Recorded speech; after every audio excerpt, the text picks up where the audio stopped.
जादुई टीवी। सुनो, तुम्हारे बाबूजी तो कब के गुजर गए। अब उनका जो सामान है वो पड़े पड़े कबाड़ा हो रहा है। बेच ही दो, कुछ पैसे आ जाएंगी। बात तो सही है।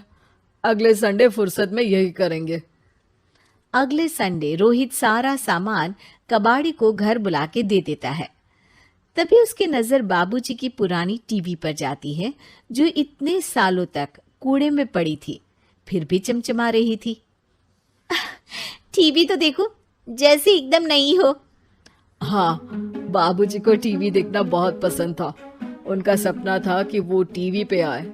एक बार मौका भी था जब वो अपने गांव के गाने सुनाने किसी चैनल पर जाने वाले थे, पर मैं और मेरा भाई लड़ पड़े और बाबूजी को घर पर ही रुकना पड़ा। चला के देखें क्या? हाँ हाँ, क्यों नहीं, देख लेते हैं। पर शायद ही चले। बाबूजी ने उस लड़ाई के दिन के बाद टीवी देखना ही छोड़ दिया था। टीवी चालू करने के लिए उसमें केबल वायर लगा दिया जाता है। एक न्यूज चैनल चालू हो जाती है। स्वर्ग की सीढ़ी के रास्ते हैं तीन, तीनों के तीन रास्ते हैं संगीन। पहला रास्ता है सांप की बीन, दूसरा रास्ता घर में बिछा कालीन, तीसरा रास्ता कलकत्ता से चीन। ये क्या बकवास खबर है, कुछ अच्छा लगा दो। अरे आप बोलो तो सही, कोई अच्छी खबर सुना देता हूँ। मेरा तो काम ही खबर देना है। अरे बाप रे, टीवी बात कर रही है। हाँ, ये न्यूज वाला मुझसे। हाँ हाँ, आपसे ही तो बात करूंगा ना, आपके घर में हूं तो। अरे ये सपना है क्या? तुम हमसे बात नहीं कर सकते? अरे सपना नहीं भाई साहब, ये टीवी जादुई टीवी है। बोलो क्या खबर सुननी है, वरना ब्रेक लेने का टाइम आ जाएगा। सुप्रिया घबरा के टीवी बंद कर देती है। वो क्या था? अरे एक बार और चालू करके देखे, फिर से बात करेगा तो चैनल बदल देंगे। सुप्रिया फिर टीवी चालू कर देती है। अरे ऐसा कोई मुंह पे टीवी बंद करके जाता है क्या? मुझे बुरा लगा आपका नेचर। चाय पानी तो पूछो। सुप्रिया टीवी के बटन से चैनल बदल देती है। अब टीवी पर एक फिल्म चल रही है। अरे ये तो सूर्यवंशम है ना? हाँ, और ये ठाकुर को जहर की खीर दे दी और उसको पता भी नहीं है। ए भाई, खीर मत पीना, उसमें जहर है, मत पीना।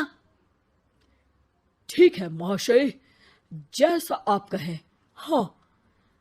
अरे आपकी बात मान ली, पूरी पिक्चर ही अब तो बदल जाएगी।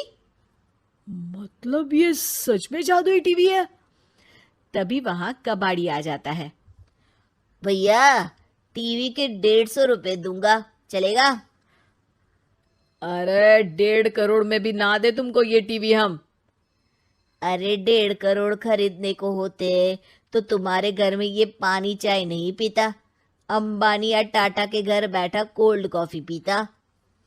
रोहित कबाड़ी का हिसाब करके उसे वहां से चलता करता है और अपने भाई शशिकांत को फोन लगा के बुलाता है।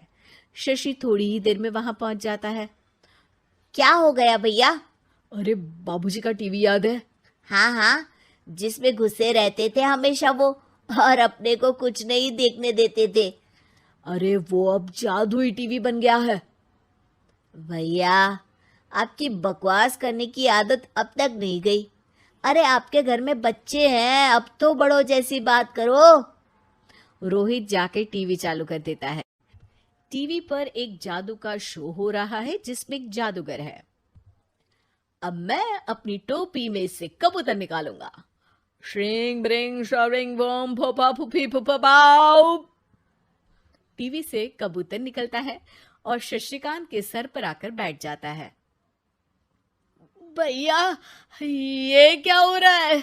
भैया इसे उड़ाओ। ए कबूतर, जा जा, कबूतर चल निकल। अब मैं टोपी में से सांप सुनते ही शशिकांत कांप जाता है और भाग के टीवी बंद कर देता है।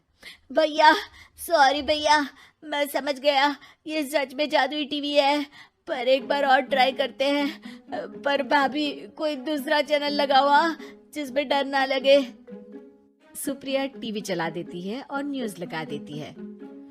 अरे कितने दिनों बाद मुझे याद आया, बताइए क्या खबर सुनाओ।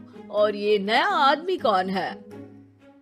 ये मेरा भाई है शशिकांत। ओह यस, वही है ना जिससे तुम लड़ लिए थे किसी बात पे, और तुम्हारे बुढ़ाओ पिताजी गुस्सा हो गए थे और टीवी को संन्यास दे दिया था। हैं? तुमको कैसे पता ये सब? इस टीवी में रहने वाले आदमी से लेकर कबूतर तक को तुम्हारे बाबूजी और तुम्हारी बातें पता है, इसलिए तो ये जादुई टीवी है। ये टीवी क्या कर सकती है वैसे? तुम जो मांगो दे सकती है, कहानी बदल सकते हो, खबर बदल सकते हो, कोई चीज मांग सकते हो। अरे भैया, ये टीवी मैं लेके जा रहा हूँ। बाबूजी का लाडला तो मैं ही था ना। अरे ऐसे कैसे? मैं बड़ा बेटा था, अब तक मेरे घर में टीवी थी ना। अब तक कहाँ गए थे पिताजी के लाडले? तुम्हारी गलती का एहसास भी है। अरे भैया ज्यादा ना बोलो वरना भूल गए, आपके दांत तोड़ दिए थे मैंने उस लड़ाई में। मेरी बीवी के सामने मेरी बेइज्जती करता है। रुक। दोनों भाई हाथापाई पे उतर जाते हैं। रुक, बताता हूँ तुझे कि कौन बड़ा है। अरे छोटे का दम तो देख लीजिए आप। ये खबर आपके बाबूजी को देता हूँ। तभी टीवी अचानक बंद हो जाता है। अरे शायद टीवी नाराज हो गया। और लड़ लो, आए बड़े खली बनने। टीवी से एक तेज रोशनी निकलती है और टीवी में बाबूजी दिखाई देते हैं। बापूजी आप? इतना चकरा क्यों रहा है? अपने बाप को नहीं पहचानता क्या? ये तो ऐसा ही है बाबूजी। प्रणाम बाबूजी। अरे चुप कर, तुम दोनों ही उल्टे हो। तुम्हारी वजह से मैंने टीवी में आने के सपने को छोड़ दिया, तुम्हारी लड़ाई की वजह से। और तो और, जितना मैं अपनी बीवी को नहीं देखता था उतना टीवी को देखता था, वो भी छोड़ दिया तुम दोनों की लड़ाई की वजह से। और अब मरने के बाद जब मैंने टीवी को जादुई टीवी बना दिया तो भी तुम इसका फल लेने की जगह लड़ रहे हो। अरे तुम तो लायक ही नहीं हो, अब तुमको बाबा जी का ठुल्लू भी नहीं मिलेगा। बाबूजी चले जाते हैं। टीवी बंद हो जाता है। रोहित और शशिकांत गिड़गिड़ा के टीवी के सामने हाथ जोड़ के बाबूजी को बुलाते हैं, पर टीवी सिर्फ धुआं निकालता रहता है।